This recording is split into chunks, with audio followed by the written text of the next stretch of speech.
ಶ್ರೀನಿವಾಸನ ದರ್ಶನಕ್ಕೆ ನಾವು ತಿರುಪತಿಗೆ ಹೋದಂಥ ಸಮಯದಲ್ಲಿ ನಮಗೆ ಮೊದಲನೇ ಅವಶ್ಯಕತೆ ಅಂತ ಬರೋದೇ ಒಂದು ರೂಮು.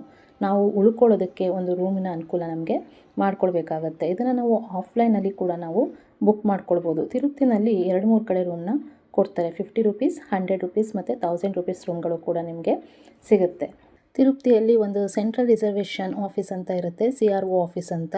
ಈ ಆಫೀಸಿಗೆ ನೀವು ಹೋಗಿ ಅಲ್ಲಿ ನೀವು ಕ್ಯೂ ನಿಂತ್ಕೊಳ್ಳೋದ್ರಿಂದ ನಿಮಗೆ 50 ರುಪೀಸ್, 100 ರುಪೀಸ್ ರೂಮ್ಸ್ಗಳೆಲ್ಲ ಸಿಗುತ್ತೆ.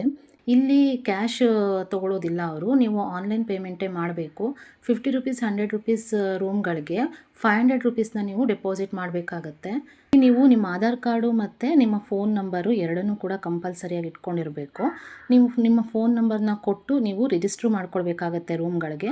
ನೀವು ರಿಜಿಸ್ಟ್ರ್ ಮಾಡ್ಕೊಂಡ ತಕ್ಷಣ ನಿಮಗೆ ರೂಮ್ ಅಲಾಟ್ ಆಗೋದಿಲ್ಲ. ನಿಮ್ಗೊಂದು ಮೆಸೇಜ್ ಬರುತ್ತೆ, ಇಷ್ಟು ಗಂಟೆಗೆ ಅಂತ ಅಲ್ಲಿ ಮೆಸೇಜ್ ಬಂದಿರುತ್ತೆ. ನೀವು ಆ ಮೆಸೇಜ್ನ ನೀವು ಸಬ್ ಎನ್ಕ್ವೈರಿ ಆಫೀಸಿಗೆ ತೊಗೊಂಡೋಗಿ ತೋರಿಸೋದ್ರಿಂದ ಅವರು ನಿಮಗೆ ರೂಮ್ಸ್ಗೆ ಕೊಡ್ತಾರೆ. ಒಂದು ರೂಮಲ್ಲಿ ಇಷ್ಟೇ ಮೆಂಬರ್ಸ್ ಅನ್ನೋ ಯಾವುದೇ ರೀತಿ ಕಂಡೀಷನ್ಸ್ ಇರೋದಿಲ್ಲ. ಈ ರೀತಿ ನೀವು ಆಫ್ಲೈನಲ್ಲಿ ರೂಮ್ನ CRO ಆಫೀಸಲ್ಲಿ ನೀವು ಬುಕ್ ಮಾಡ್ಕೊಳ್ಬೋದು.